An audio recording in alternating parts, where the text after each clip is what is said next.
మేడ్చల్లోని గౌడవేలులో విషాదం జరిగింది. బెట్టింగ్ కి మరొక యువకుడు బలయ్యాడు. క్రికెట్ బెట్టింగ్ లో డబ్బులు పోగొట్టుకున్న యువకుడు ఆత్మహత్య చేసుకున్నాడు. సోమేష్ అనే యువకుడు క్రికెట్ బెట్టింగ్ లో 2 లక్షల రూపాయలను పోగొట్టుకున్నాడు. దీంతో రైలు కింద పడి సూసైడ్ చేసుకున్నాడు. గతంలోనూ సోమేష్ బెట్టింగ్ లకు పాల్పడినట్లు తెలుస్తోంది.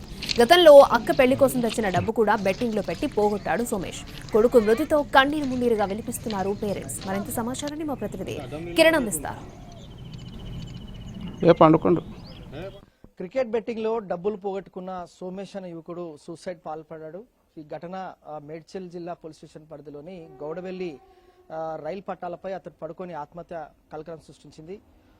తల్లిదండ్రులు అయితే కన్నీరు మున్నీరుగా విలిపిస్తున్నారు. సోమేష్ కుటుంబానికి తల్లిదండ్రులకు ఒక్కగానొక్క కొడుకు, అల్లారుముద్దుగా పెంచుకున్నారు. కంటికి రెప్పల తల్లిదండ్రులను కాపాల్సిన వాడు కానరాని లోకాలకు వెళ్లడంతో తల్లి కన్నీరు మున్నీరుగా విలిపిస్తుంది. సో తల్లితో మాట్లాడదాం.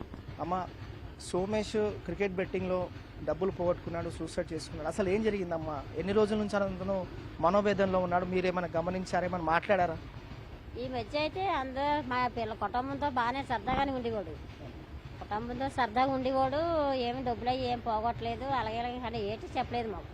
ఈ మధ్య అయితే మా కుటుంబ సభ్యులతో అందరితో బాగానే ఉండేవాడు. అందరూ కలిసి తినేవాని చేసేవాని.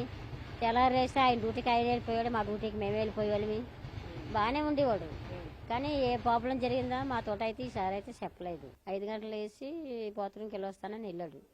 వెళ్ళి సరే ఇంకా బాత్రూమ్కి వెళ్ళేసి వచ్చేసి వాడు ఎన్నలో అయితే 6 గంటలకల్లా వచ్చేసి ఈ రోజు అయితే 5 గంటలకు వెళ్ళి ఇంకా రాలేదు. 5 గంటలకు వెళ్ళి ఇంకా రాలేదు అయితే అనేసి అప్పుడు పక్క పిల్లలకి అందరికి చెప్తే ఎతకడానికి వెళ్ళారు. ఎతకడానికి వెళ్తే ఎక్కడ కనిపించలేదు. కనిపించకపోవల్ల అప్పుడు అందరం ఫోన్లో చేస్తుంటే ఇక్కడ ఉన్నాను, వచ్చేస్తున్నాను, అక్కడ వచ్చేస్తున్నాను అమ్మ, మీరు డ్యూటీకి వెళ్ళిపోండి, నా గురించి ఏం బాధపడకండి, వచ్చేస్తున్నాను అన్నాడు. వచ్చేస్తున్నాను అంటే ఇంతకీ రాడు, అందుకే రాడు, పిల్లలు రాకపోతే మనం ఎలా డ్యూటీకి వెళ్తాం? రాలేదనేసి మేము డ్యూటీకి వెళ్ళలేదు. వెళ్ళకపోతే ఇంతకీ రాలేదు, అందుకే రాలేదు, 9 అయిపోయింది రాలేదు. అయితే ఫ్రెండ్స్కి వెళ్ళకో, నేను పలానా లొకేషన్లో ఉన్నాను, మీరు రండి, లొకేషన్ పెట్టాడట. పెట్టి పిల్లలు వెళ్తాడికి సరే సూసైడ్ చేసుకున్నాడు. అయిపోయి ఎంత పెట్టాడమ్మా? అసలు క్రికెట్ బెట్టింగ్ లో 2 లక్షలు అంటున్నారు, దానిపైన అంటున్నారు అమౌంట్. అసలు ఎప్పుడైనా మీకు చెప్పాడా?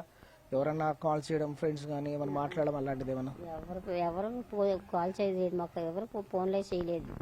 మరి అతని ఫోన్కి ఎవరు ఫోన్లే చేశారో ఏం చేశారో మనకైతే తెలియదు కదా.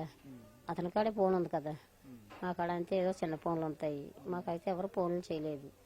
మరి అతనికి ఎవరికాడ అప్పు తీసుకున్నాడో, ఏ బెట్టింగ్లు పెట్టాడో, అతనికి ఫోన్లు చేసి ఎవరు టార్చర్ పెట్టారో, ఎవరు టార్చర్ పెట్టారో, అతని మనిషిని ఎవరు బాధ పెట్టారు. మరి నేను ఇంత తప్పు చేశాను, ఈ అప్పు ఎలా తీర్చాలా, నా తల్లిదండ్రులకు ఎలా చెప్పాలా అనేసి మరి మనసులో పెట్టుకున్నా, మరి పని చేసుకున్నాడో ఏం చేసుకున్నాడో తెలియదు.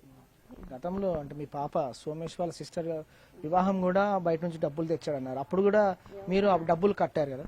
బయట నుంచి అప్పుడు పాప వివాహం ముందు వెలగే డబ్బులు పోగొట్టేశాడు. పాప వివాహం ముందు అంతే, అప్పుడు మామూలు ఫోన్ యాప్ ద్వారాగా ఆడాడు అన్నమాట డబ్బులు. అప్పుడు అకౌంట్లో మా అకౌంట్లో డబ్బులు ఉండేవి. ఫోన్ యాప్ ద్వారాగా ఆడి ఒక 4 లక్షలు పోగొట్టేశాడు. అప్పుడు పోగొట్టేస్తే అప్పుడు కూడా చచ్చిపోతాను బెదిరించాడు మమ్మల్ని. బెదిరిస్తే వద్దమ్మా, నువ్వు ప్రాణాలు తీసుకోవద్దు, ఇవాళ నీకు ప్రాణం ముఖ్యం కాదు, మనకి డబ్బు ముఖ్యం కాదు, ప్రాణం ముఖ్యం అలాగనేసి అప్పుడు కూడా చెప్తే అప్పుడు అప్పు తీర్చాం. వెలగల ఆ పాప పెళ్లి చేసి బయట అప్పు చేసి అప్పు తీర్చాం. అప్పుడు ఈ 4 సంవత్సరాలు బట్టి బాగానే ఉంటున్నాడు, బాగానే డ్యూటీ చేసుకుంటున్నాడు.